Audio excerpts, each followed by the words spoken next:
buenos días. En nombre del Centro de Capacitación de la Asociación Automotriz del Perú, les damos la más cordial bienvenida a esta conferencia gremial Fiscalización Electrónica.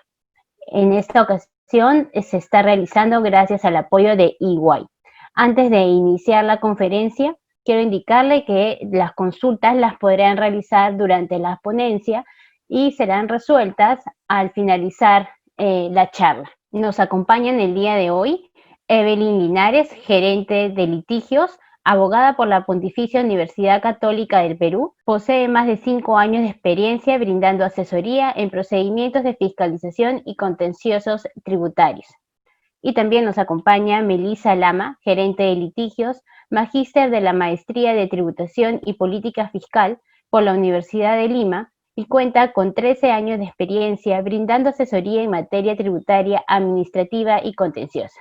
Muchas gracias, Evelyn y Melissa, por acompañarnos el día de hoy, y les dejo para que puedan iniciar con la charla. Gracias, Mónica. Buenos días a todos.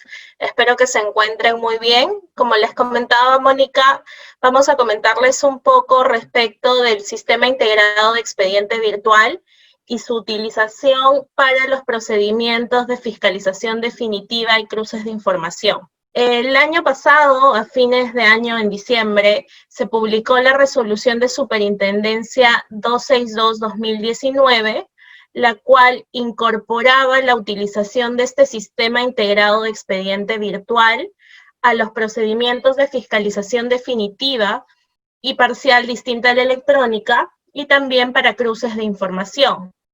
Es importante precisar que este sistema integrado de expediente virtual fue creado en el 2016, siendo inicialmente utilizado únicamente para procedimientos de cobranza coactiva y fiscalizaciones parciales electrónicas.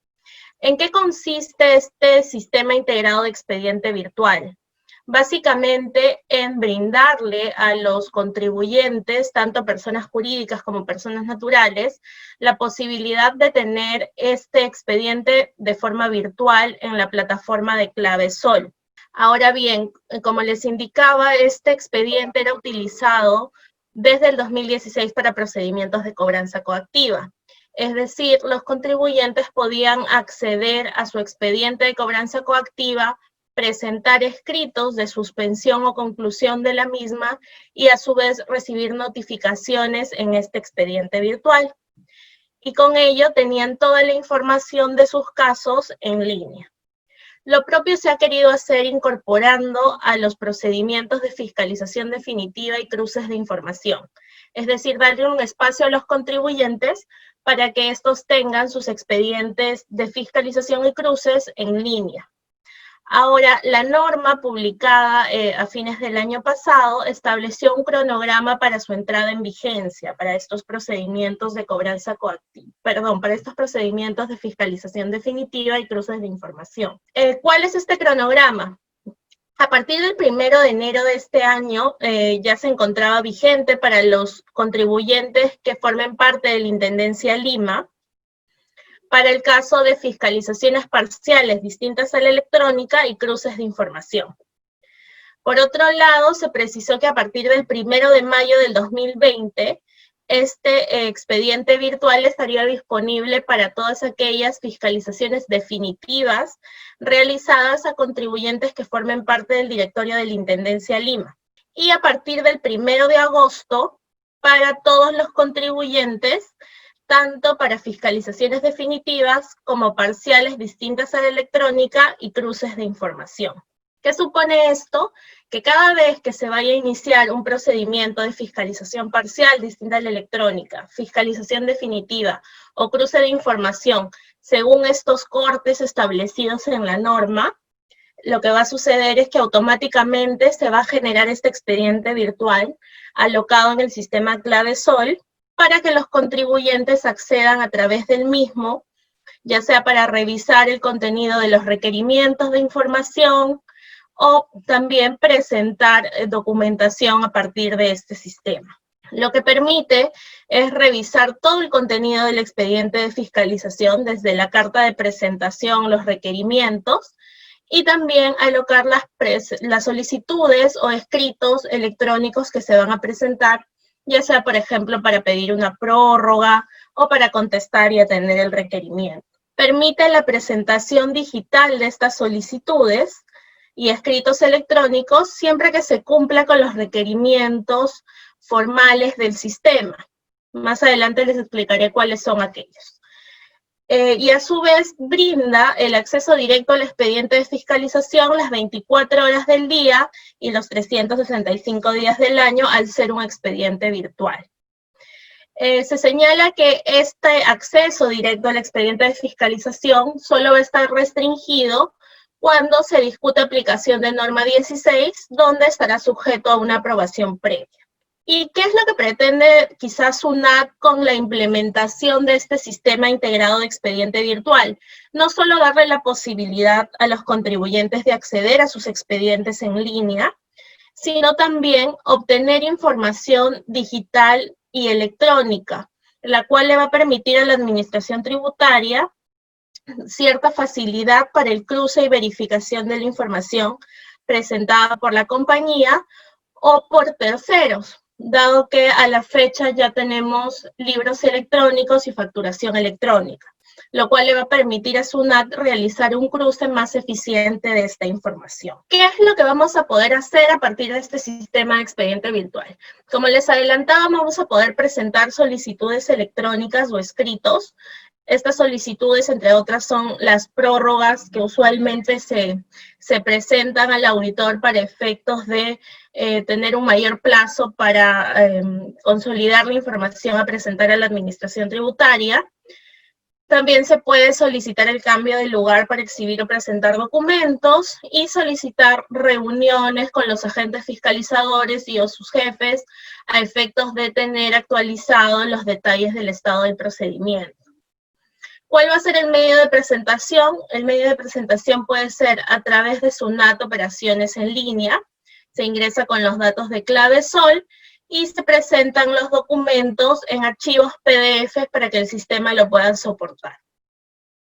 Asimismo, se pueden presentar escritos electrónicos a través de los cuales se van a atender estos requerimientos de fiscalización o cruce de información.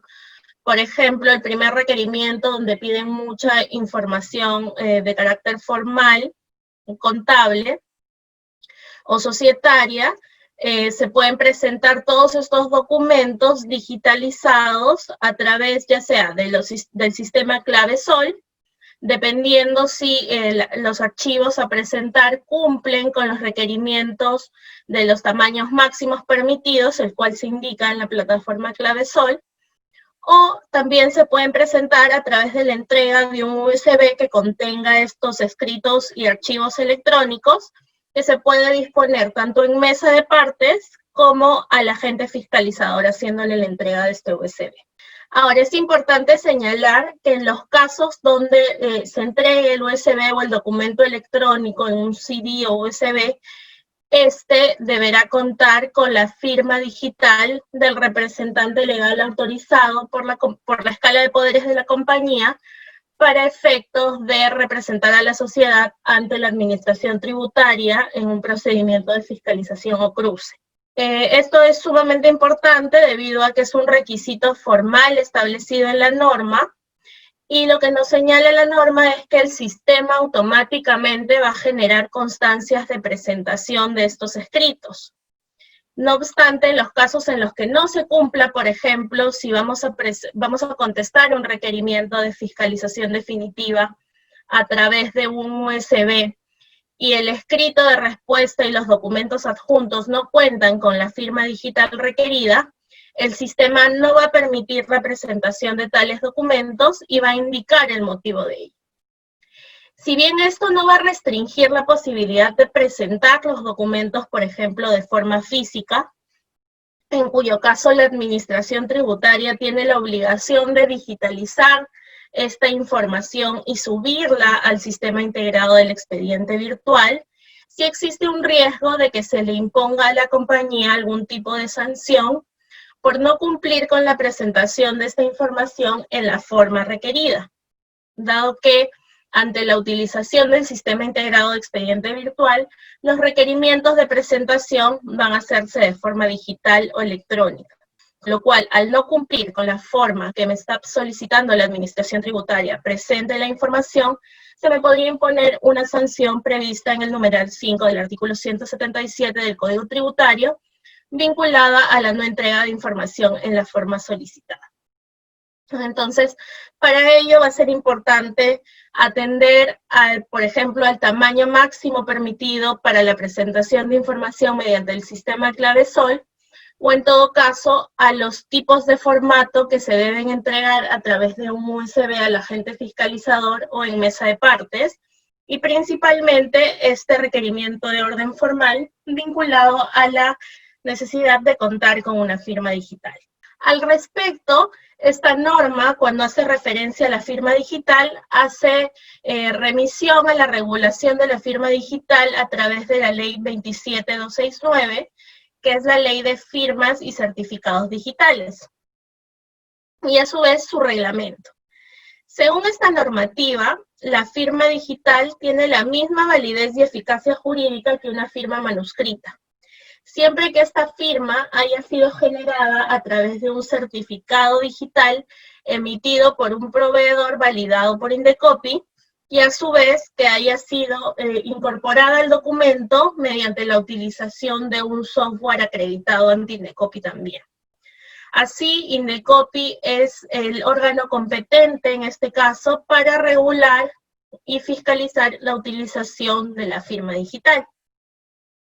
Esta firma digital no es aquella firma manuscrita que escaneamos y posteriormente se le puede colocar a un documento.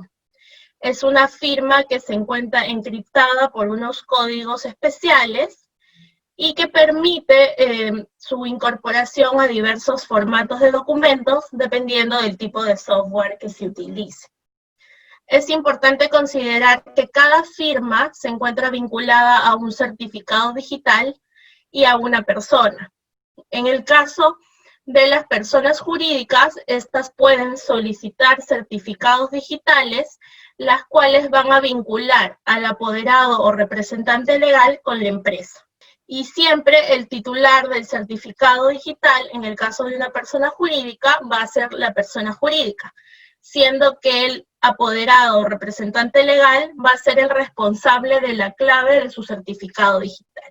¿Cuál es el uso práctico de esta firma digital? Como les adelantaba, se necesita contar con un certificado digital emitido por un proveedor previamente verificado por Indecopi, y a su vez se requiere un software de firma digital que permita incorporar la firma a los documentos a presentarse.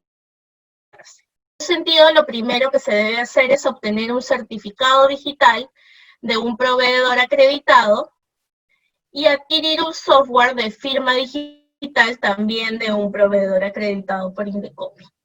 Una vez que se tenga el software y el certificado, simplemente el procedimiento consiste en añadir el documento a presentar, por ejemplo, a la Administración Tributaria, la firma digital, y convertir quizá este documento a un archivo PDF, que es un archivo que acepta tanto el sistema clave-sol como la SUNAT a través de la presentación en USB. ¿Cuál es el procedimiento de obtención de esta firma digital? El procedimiento de obtención de los certificados digitales, en primer lugar, es identificar algún proveedor de aquellos, entre la lista de aquellos certificados por Indecopi, para efectos de solicitar la emisión del certificado. A efectos de solicitar la emisión del certificado, cada proveedor pide documentos distintos. No obstante, los documentos básicos son el DNI del firmante, la vigencia de poder de la compañía y la ficha RUC actualizada. Luego de ello se pasa por un proceso de validación de identidad, que en principio la validación de identidad de estas empresas la hacen de forma presencial. No obstante, dado el contexto actual, Indecopi ha flexibilizado el procedimiento, permitiendo la verificación de identidad de forma remota. Y aquí también las empresas o los proveedores van variando la forma de validar la identidad. Muchas veces lo hacen a través de una videollamada o mediante el envío de algún tipo de de selfie del firmante junto a su documento de identidad. Por último, lo que se requiere es firmar un contrato suscriptor, lo firma el titular del certificado y el representante legal de la empresa para efectos de que el proveedor pueda emitir el certificado de firma digital. Y con eso se concluye la obtención de este certificado, que justamente, haciendo un símil, es como tener un DNI que vincule al apoderado representante con la empresa. Y es este documento, el documento base, que permite la utilización de la firma digital.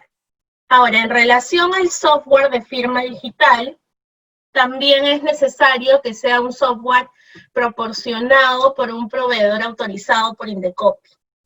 Y lo que permite es usar el certificado digital obtenido previamente, puede ser con el mismo proveedor o con un proveedor distinto, con la finalidad de insertar la firma digital al documento que se necesite firmar.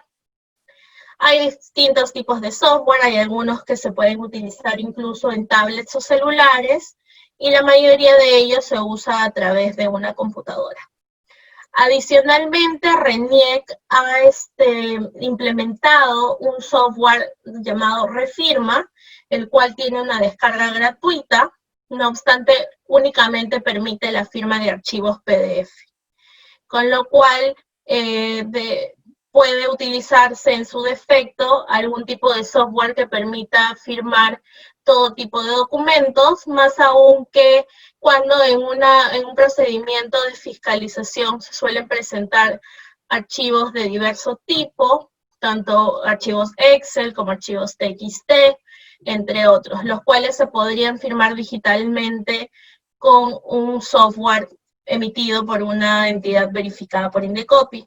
Adicionalmente, este software Refirma de RENIEC permite la suscripción de documentos uno a uno y no en masa. Y muchas veces en un procedimiento de fiscalización es un gran volumen de información el que se tiene que entregar a la administración tributaria, por eso podría ser mucho más útil contar con un software especializado.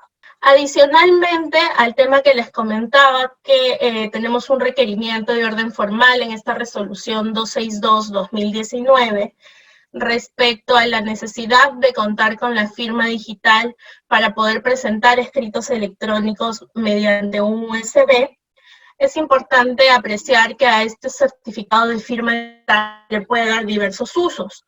No es UNAC la única institución que lo ha requerido para algunos procedimientos.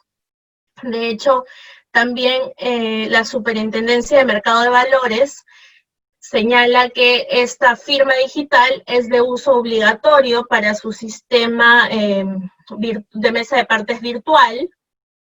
Entonces, con lo cual el certificado que se pueda obtener para efectos de atender estos procedimientos de fiscalización donde se usa el sistema integrado de expediente virtual, también puede ser usada para los trámites que se realicen ante la Superintendencia de Mercado de Valores.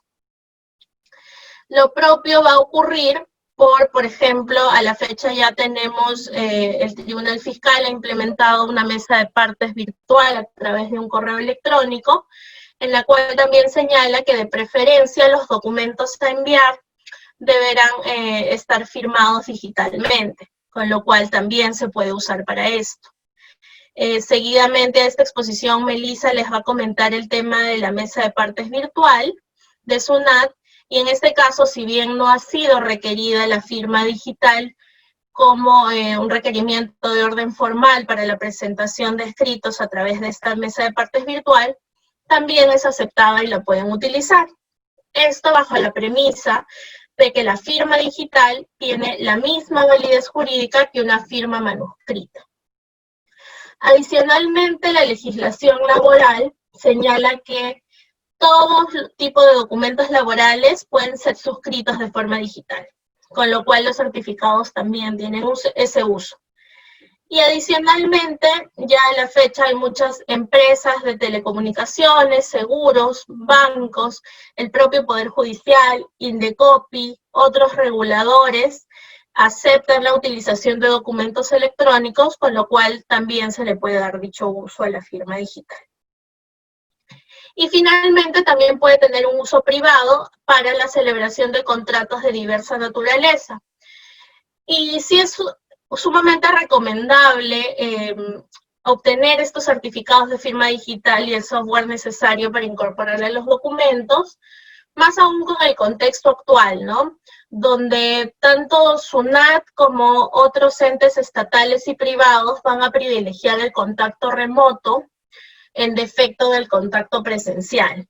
Con lo cual, el uso de implementación de la firma digital permite tener este contacto de manera remota, sin tener sobrecostos, sin arriesgar los temas de salud, tanto para, por ejemplo, funcionarios de SUNAT como funcionarios de las compañías, y permite la autenticación de una persona natural que representa a una persona jurídica a través de medios digitales, siendo que esta firma, además, al encontrarse encriptada y al ser utilizada únicamente para los efectos que se regula, el firmante no puede repudiar el acto suscrito.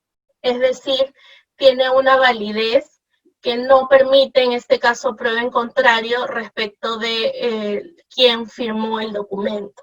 Con lo cual también requiere de ciertos niveles de seguridad para su utilización. Y al respecto sí es importante precisarles que Indecopi es quien valida todos estos niveles de seguridad, y es por eso que hay una lista limitada de proveedores que previamente han sido verificados por el ente rector y que están autorizados para emitir estos certificados digitales. Entonces, a manera de resumen, básicamente lo que quería mostrarles es que desde el año pasado, incluso antes del contexto actual, SUNAT generó o incorporó a la utilización de este sistema integrado de expediente virtual a diversos procedimientos, como son los cruces de información, las fiscalizaciones definitivas y las fiscalizaciones parciales distintas a la electrónica. Ello a efectos de tener tanto la información de forma electrónica, que le va a permitir hacer cruces más eficientes a la administración tributaria, y a su vez para darle a los contribuyentes la facilidad de tener acceso de forma inmediata a sus expedientes, ¿no? Ahora bien, dado el contexto actual, el uso de este tipo de expediente virtual, que lo que permite es hacer o ejercer las facultades de fiscalización o verificación de forma remota, va a ser privilegiado por la administración tributaria, dado que ya tiene una norma que, por ejemplo, para efectos de los contribuyentes que forman parte de la Intendencia Lima, ya la fecha está vigente desde el 1 de mayo y va a estar vigente para los contribuyentes con carácter general a partir del 1 de agosto. Con lo cual, este expediente virtual sería utilizado por la administración tributaria para poder ejercer estas acciones de fiscalización sin poner en riesgo a sus funcionarios ni tampoco a los contribuyentes. Ahora, de cara a los contribuyentes, esto lo que exige es una serie de implementaciones que le permitan a los contribuyentes, por ejemplo, pasar de la entrega de información física al auditor a la entrega de información digitalizada o información electrónica a través ya sea del sistema Clavesol o de la entrega del USB al auditor, ¿no? Y en el caso que se opte por la entrega del USB a los auditores, dado que el sistema Clavesol tiene una restricción de tamaño de la información a presentar, estos documentos deberán contar con la firma digital, con lo cual también hay un requerimiento formal para los contribuyentes para que estos implementen sistemas de forma previa para estar listos cuando llegue una fiscalización nueva donde SUNAT ya está utilizando este sistema integrado de expediente virtual. Y esto sería todo de mi parte. De tener cualquier duda al respecto, dejamos la ronda de preguntas hacia el final. Ahora los dejo con Melissa Lama, quien les va a explicar un poco la utilización de la mesa de partes virtual de SUNAT. Hola, buenos días con todos. Espero que se esté escuchando bien mi audio. Sí, en efecto, como dice Evelyn, yo les voy a comentar el día de hoy sobre el tema de mesa de partes virtual de la SUNAT y un poquito qué aspectos consideramos que es importante que tengan en cuenta en relación con esa mesa de partes para lo que es procedimientos de fiscalización y litigios en trámite. Entonces, esta mesa de partes virtual fue creada a través de la resolución 77-2020 de la SUNAT, publicada el 8 de mayo y vigente la norma desde el 9 de mayo. Sin embargo, la disponibilidad de la mesa de partes virtual estuvo realmente vigente desde el 11 de mayo. Dado que la fecha de publicación, el 8 de mayo, cayó un viernes, recién estuvo habilitado al 100% para poder ser usado por los contribuyentes el lunes 11 de mayo. ¿Y qué es lo que busca la SUNAT con esta creación de la mesa de partes virtual?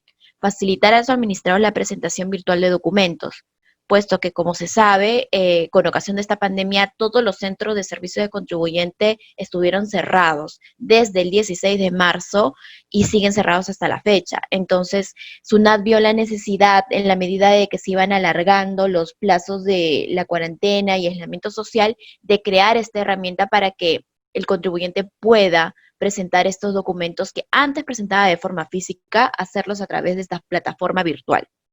Y también busca crear una facilitación de la consulta del estado de los documentos presentados, porque como vamos a ver más adelante, esta mesa de partes virtual permite al administrado saber en qué área se encuentra el documento que ha presentado, cosa que antes no sucedía. Antes los contribuyentes iban a la mesa de partes física de la SUNAT, dejaban el escrito, les entraban en el cargo de recepción con el sellito y luego si es que tenían o querían averiguar dónde estaba ese escrito, en qué área exacta la SUNAT, tenían que llamar por el call center de SUNAT, averiguar en qué área estaba, cuánto tiempo estaba ahí, si lo iban a derivar a otra área. En cambio, ahora esta consulta se puede hacer en línea, las 24 horas del día. Esta plataforma de mesa de partes virtual, por donde pueden ingresar documentos y por donde se puede hacer la consulta del estado del expediente, está habilitada las 24 horas del día, los 7 días de la semana. Pero es importante que tengan en cuenta ciertos horarios que más adelante les voy a explicar. Y como les decía, lo importante de esta mesa de partes virtual, más allá del objetivo que cumple, que les he señalado, de la facilitación de la presentación de los documentos y la consulta de expediente, es ver cómo esto impacta en cierta medida en lo que es en los procedimientos de fiscalización y en los litigios. ¿Qué es lo que se puede presentar a través de la mesa de partes virtual? Se pueden efectuar procedimientos relacionados a RUC y comprobante de pago, como por ejemplo la inscripción en el RUC, la reactivación de este RUC utilizando esta mesa de partes virtual. La obtención de la clave SOL también se puede hacer ahí, pero aquí es importante hacer una acotación. Muchas de las obtenciones de esta clave SOL se pueden realizar por otras vías. En la plataforma de SUNAT existe una forma de obtener la clave SOL como una especie de contraseña olvidada. Entonces se siguen estos pasos para recuperar esta clave SOL y obtenerla por esta vía. También las personas que tienen rentas de cuarta o quinta categoría, SUNAT ha creado lo que se denomina unas personas. Esta aplicación permite a las personas que tienen rentas de cuarta y quinta categoría recuperar la clave SOL por esta vía. Pero en caso fueran sujetos que no pudieran recuperar esa clave SOL por esa vía, por algún error del sistema o porque los documentos de identificación no son los que permite la plataforma, pueden solicitar esta nueva clave SOL a través de la mesa de partes virtual. Luego también se puede solicitar afectación de tributos, inscripción en el registro de entidades exoneradas al impuesto a la renta, modificación de datos, cambio de régimen o suspensión temporal de actividades, alta, modificación y baja de representantes legales. ¿Qué más se puede presentar? Procedimientos vinculados con la deuda tributaria. ¿Qué incluye esto? La solicitud de error material, los pagos con documentos valorados también se puede solicitar a través de la mesa de parte virtual, la renuncia a la exoneración del apéndice 1 de la IGB también, los documentos relacionados con la reclamación y apelación también pueden presentarse a través de esta mesa de partes virtual. Procedimientos vinculados con devoluciones, por ejemplo, la devolución de pagos indebidos en exceso en las que tú solicites la emisión de notas de créditos cheques, porque recordemos que la plataforma de la clave SOL también existe una forma de solicitar la devolución a través de depósito en cuenta, pero tiene un límite en cuanto al monto. Entonces, en caso superemos ese límite o optemos por tener una nota de crédito no negociable o cheque, se tiene que utilizar la mesa de partes virtual. Es decir, antes cuando se presentaba el formulario 4949 en la mesa de partes física de la SUNAT, ahora se puede hacer a través de esa mesa de partes virtual. ¿Qué más se puede presentar?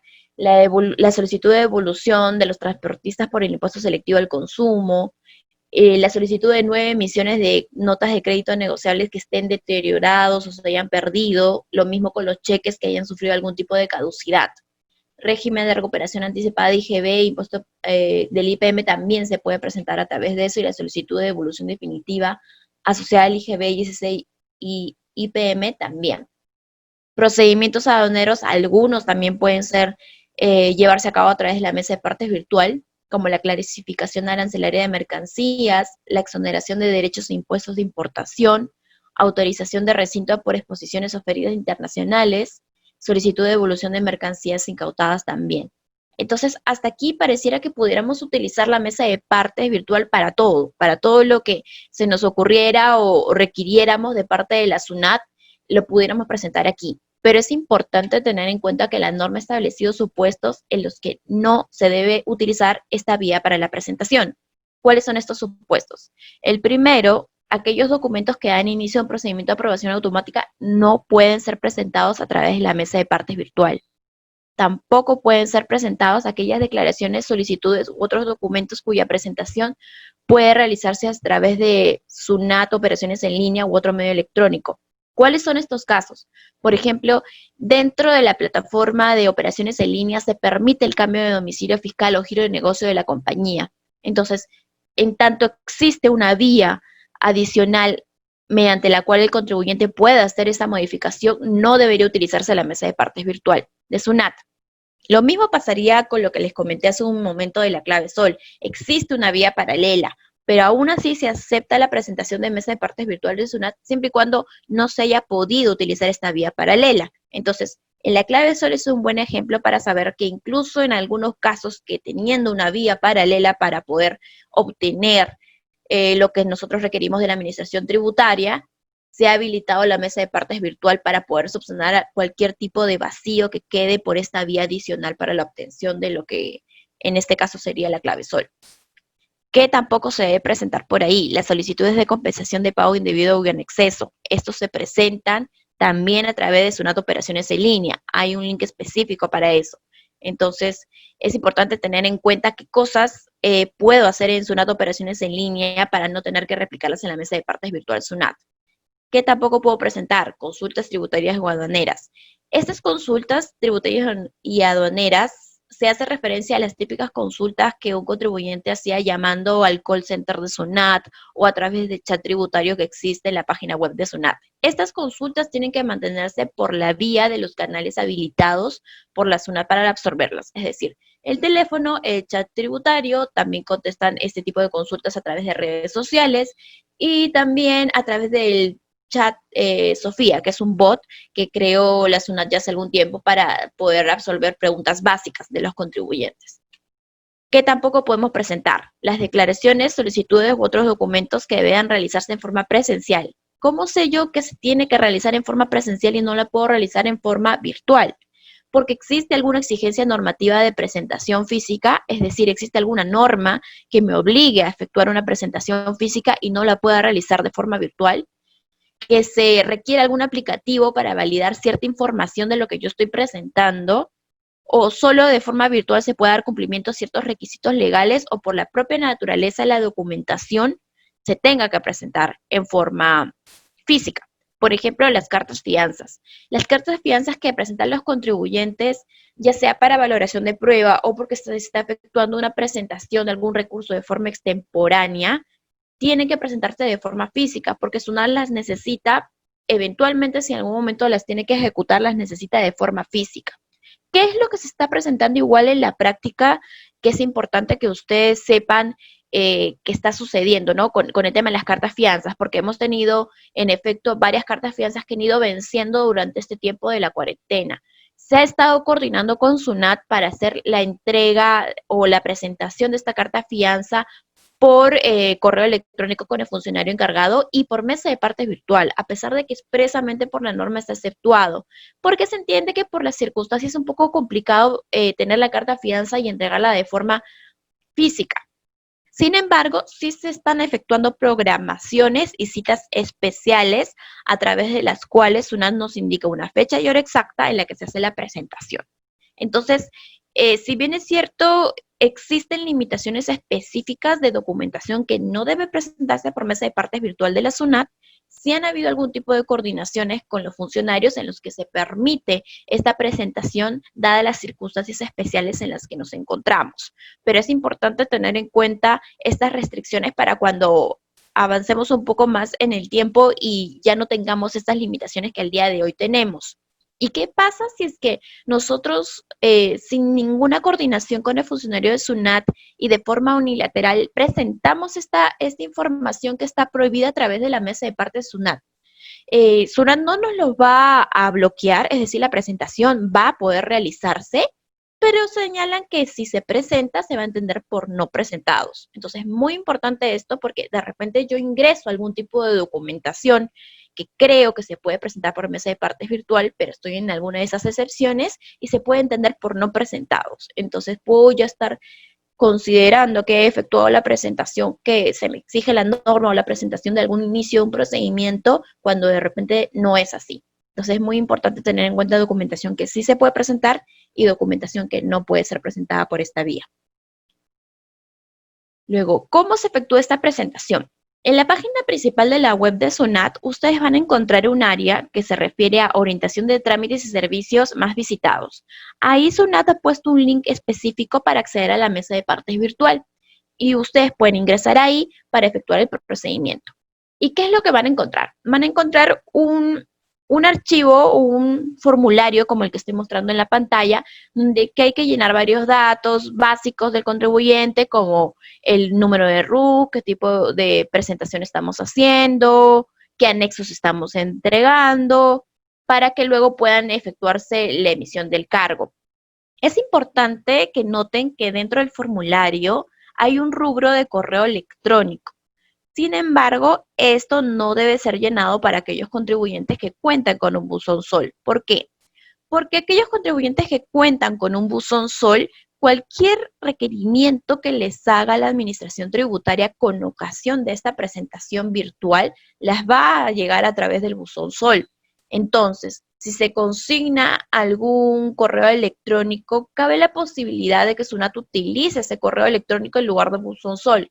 Y imaginemos por un momento que de pronto el correo electrónico que se ha ingresado no tenga la capacidad suficiente o en ese momento esté lleno como para recibir el requerimiento de SUNAT.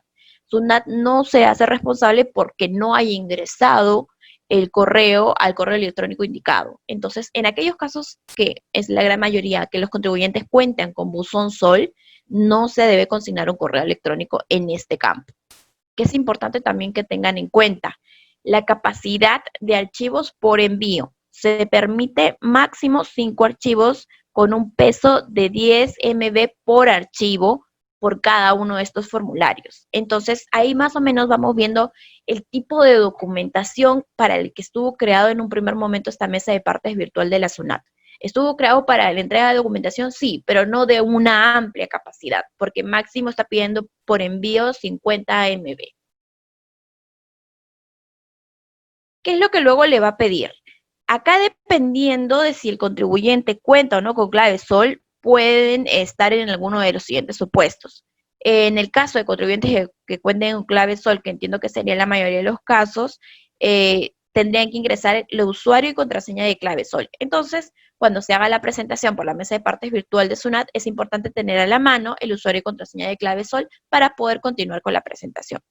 Luego de culminada esta validación del usuario y contraseña con clave SOL o de alguno de los otros, en caso es un contribuyente que no cuente con clave SOL, les va a aparecer una pantalla como la que ven al lado derecho, en la imagen del lado derecho, que dice el expediente registrado.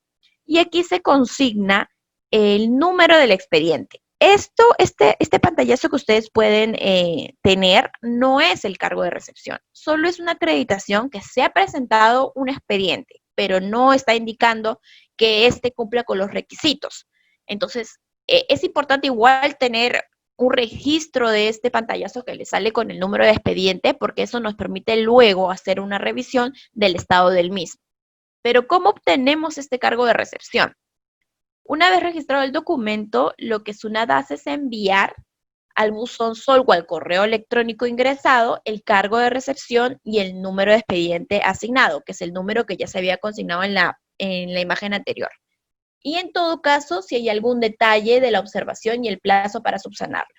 A su mano izquierda van a poder ver el cargo de presentación que recibirían en caso no hubiera observaciones. Se les consigna en la parte de arriba la frase documento recibido y en la parte de abajo sin observaciones. En cambio, si ustedes recibieran algún tipo de documento con observación, les va a salir en el cargo documento observado y abajo la observación, que por ejemplo en la imagen que se muestra, la observación es no se ubicaron los documentos anexados mencionados en el documento principal. Y ahí también SUNAT les va a dar un plazo de ciertos días para poder subsanar. Es decir, si por ejemplo SUNAT no encontró el DNI de la persona o del representante legal para poder continuar con el trámite, les puede emitir un requerimiento diciendo envíame el documento de identidad del representante legal que está firmando y les da un plazo para poder subsanarlo. Entonces es muy importante que luego de ingresado a la mesa de partes virtual estemos chequeando regularmente o diariamente en realidad el buzón SOL o el correo electrónico para ver si SUNAT nos emitió algún requerimiento, porque puede ser que en aquellos casos que nos emitan y nosotros no llegamos a subsanar esta omisión, SUNAT de por no presentada esta documentación. Entonces es importante revisar el buzón SOL o el correo electrónico ingresado. Como les decía, también el sistema permite la consulta de los estados de los expedientes. Es decir, a diferencia de la sola entrega que era antes en el mundo de la mesa de partes física, se permite una consulta de expedientes ingresando el número de expedientes para saber exactamente en qué área de SUNAT se encuentra, si sigue en evaluación recién en trámite de ingreso o ya se ha derivado, por ejemplo, al área de servicios, al área de reclamaciones, dependiendo de lo que uno haya solicitado a través de esta mesa de partes virtual. Y eso también sirve a los contribuyentes porque nos da una pauta de saber si está siguiendo el conducto que debe seguir para absolver nuestra petición. Y de lo contrario, si no es así, podemos hacer una llamada, una consulta a SUNAT para poder reencauzar. Entonces, lo cual nos aminora tiempo en caso haya habido una desviación del documento a un área que no corresponda. ¿Qué es lo importante adicional que tengan en cuenta en esta mesa de partes virtual? Las fechas y las horas. Como esta mesa de partes virtual tiene el objetivo de traspolar una mesa de partes física, se ha establecido como reglas de presentación las siguientes. Si yo estoy presentando un día hábil, tengo que presentar la documentación entre la medianoche de ese día hábil y las 4:30 de la tarde para que se entienda presentado ese día. Si yo presento 4:31, a partir de las 4:31 en adelante del día hábil, se va a entender presentado el día hábil siguiente. Entonces, si yo estoy presentando, imaginemos un viernes, y presento 4:31, no se va a entender presentado el viernes, se va a entender presentado el lunes, que sería el siguiente día hábil. Igual, si yo presento sábado y domingo, se van a entender presentado el día hábil siguiente, que sería el lunes. Entonces, esto es muy importante tener en cuenta a la hora de presentar la documentación, sobre todo cuando presentamos documentación con plazos específicos, como podrían ser reclamaciones, apelaciones, escrito de pruebas. Luego, si el contribuyente no cuenta con buzón SOL, que es lo que les comentaba, y consigna un correo electrónico, este correo electrónico tiene que tener suficiente capacidad para permitirle recibir la información que deba comunicar la mesa de partes virtual, debe ser una cuenta electrónica válida y tener activada la opción de respuesta automática de recepción. Ok. Luego aquí viene lo que les comentaba sobre puntos a tener en cuenta de la mesa de partes virtual de la SUNAT en relación con los procedimientos de fiscalización. No es que la mesa de partes virtual, la norma que lo crea, tenga una cápita especial sobre procedimientos de fiscalización, pero sí es importante que tengan en cuenta este tema, esta creación de mesa de partes virtual de la SUNAT para efectos de procedimientos de fiscalización, porque de una u otra forma implica la reactivación de las actividades de la SUNAT y la creación de un mecanismo a través del cual pudo entregar documentación a la SUNAT. Entonces, ¿qué pasa con aquellos requerimientos de la SUNAT en la que me hayan dado un día y hora exacta para la presentación entre el 16 de marzo, que fue el primer día de cuarentena, y el 8 de mayo, que fue el día que salió la norma de mesa de partes virtual? Y aquí hablamos de día y hora exacta porque la mayoría de los requerimientos de fiscalización te dicen un día y hora en la que tienes que efectuar el cumplimiento de entrega o de exhibición de lo requerido. Entonces, podrían haberme dicho que yo tenía que presentar en algún momento entre el 16 de marzo y el 8 de mayo en las instalaciones de SUNAT lo que me están requiriendo, podrían haberme pedido que lo ingresara por mesa de partes o podrían haberme pedido que yo exhibiera o entregara la documentación en mi domicilio fiscal. En cualquiera de estos tres supuestos, entre el 16 de marzo y 8 de mayo, existía una imposibilidad de cumplir con lo solicitado por la SUNAT. Entonces, en este caso, se debería efectuar una reprogramación de cargo de SUNAT, porque ya no sería posible cumplir las obligaciones en las condiciones establecidas, que incluyen la fecha. O sea, por más que el día de hoy exista una mesa de partes virtual, si mi fecha para el cumplimiento de la obligación fue, imaginemos, el 8 de mayo, y el 8 de mayo yo todavía no tenía una mesa de partes virtual habilitada para poder entregar la documentación, no hubiese podido cumplir con lo que me estaban solicitando, aún así me hubiesen pedido que yo efectuara la presentación por mesa de partes de la SUNAT. Entonces, en todos estos casos, en ese lapso, la SUNAT tendría que efectuar una reprogramación. Pero igual, ¿qué es lo que recomendamos? Coordinar con el auditor de SUNAT para que se efectúe esta reprogramación.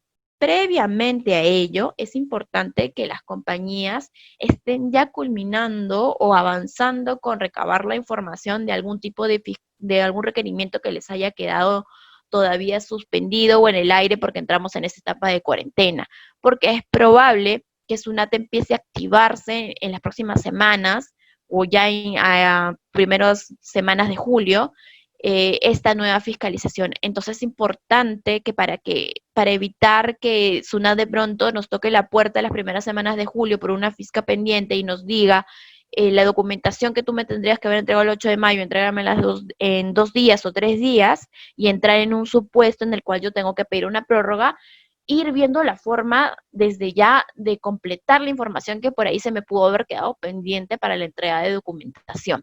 Y cuando ya tenga la documentación o cuando ya haya avanzado con obtener esta documentación solicitada por la SUNAT, coordinar con el auditor de la SUNAT para la reprogramación, ¿no? Porque eso también nos deja a nosotros en una mejor situación con el auditor de poder estar coordinando y saber exactamente cuál es la forma en la cual el auditor está interpretando esta situación de pandemia y de la creación de la mesa de partes virtual y la continuación de los procedimientos de fiscalización. Si bien es cierto, SUNAT igual ha emitido comunicados de la suspensión por lo menos hasta fin de mes. Luego de eso ya no tenemos más comunicados de suspensión, por lo que es altamente probable que estos procedimientos de fiscalización se vayan a reactivar pronto.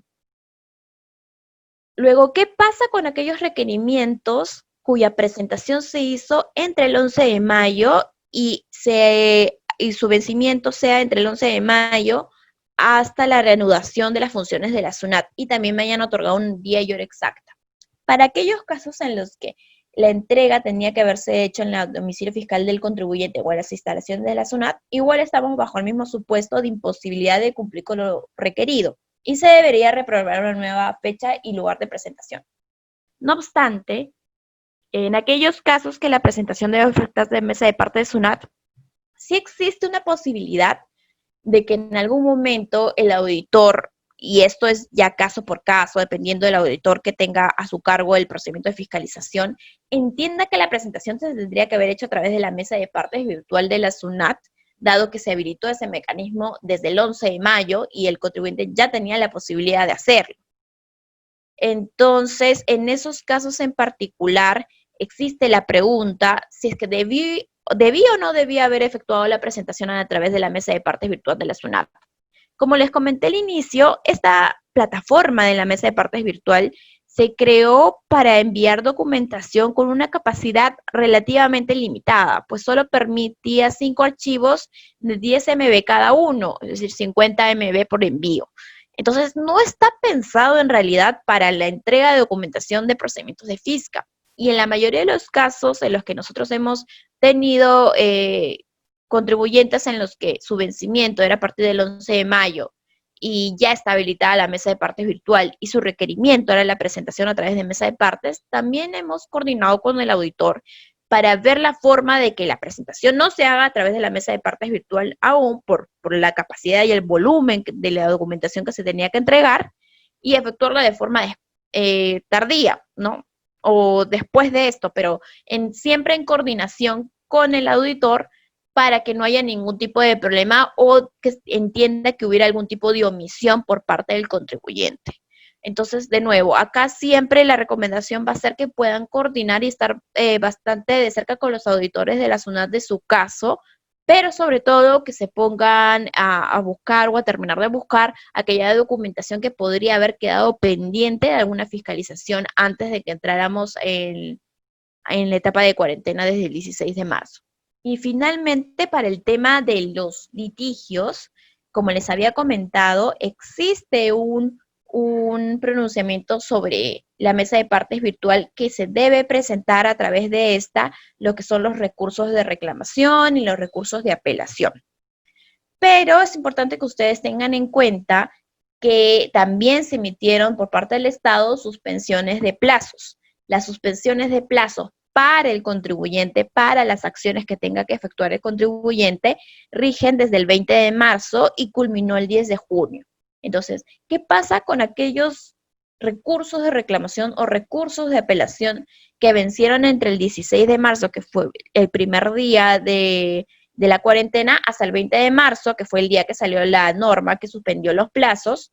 En este espacio de tiempo existía obviamente la imposibilidad de presentar el recurso de reclamación y de apelación. Sin embargo, cuando se habilitó la mesa de partes virtual el 11 de mayo, esa imposibilidad desapareció, porque el contribuyente sí podía presentar a través de la mesa de partes virtual estos recursos de reclamación y de apelación.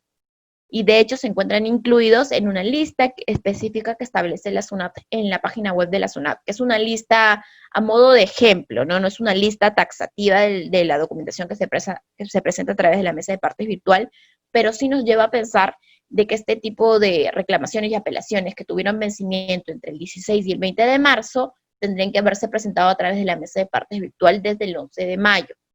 Ahora, ¿qué pasa con el tema de los escritos de pruebas y los alegatos? Los escritos de prueba también deberían presentarse por esta mesa de partes virtual, siempre y cuando el expediente aún siguiera en SUNAT. Recordemos que cuando estamos hablando de escritos de pruebas de apelaciones, es probable que el expediente ya no lo tenga SUNAT, sino lo haya elevado al Tribunal Fiscal y por ende todos los escritos, incluyendo el de pruebas o el de alegatos, tendrían que presentarse en la mesa de partes virtual.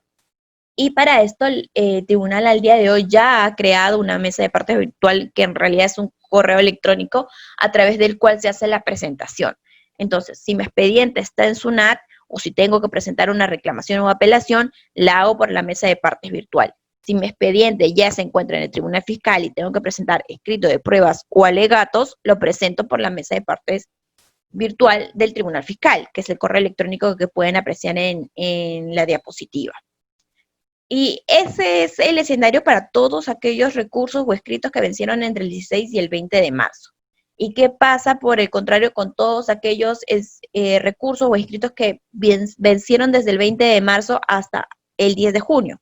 Recordar que los plazos estuvieron suspendidos. Entonces, si bien tenía la posibilidad de presentar la documentación, el recurso a través de la mesa de partes virtual de SUNAT, como los plazos están suspendidos, no estaba obligado el contribuyente a hacer esa presentación. No obstante, desde el 11 de junio se han vuelto a computar los plazos, por lo cual es importante que tengan mapeado esto para saber cuál es su nueva fecha de vencimiento y hasta qué fecha tendrían la posibilidad de presentar esta documentación a través de la mesa de partes virtual. Y para lo que corresponde a los escritos de pruebas y el escrito de alegatos, aplica lo mismo que expliqué hace un momento. Es decir, escritos de pruebas de expedientes que se encuentren en SUNAT, se presentan por SUNAT. Escrito de pruebas y alegatos de expedientes que se encuentren en el Tribunal Fiscal, lo presentamos en el Tribunal Fiscal a través del correo electrónico señalado. Y esa sería la información que teníamos nosotros para compartirles el día de hoy.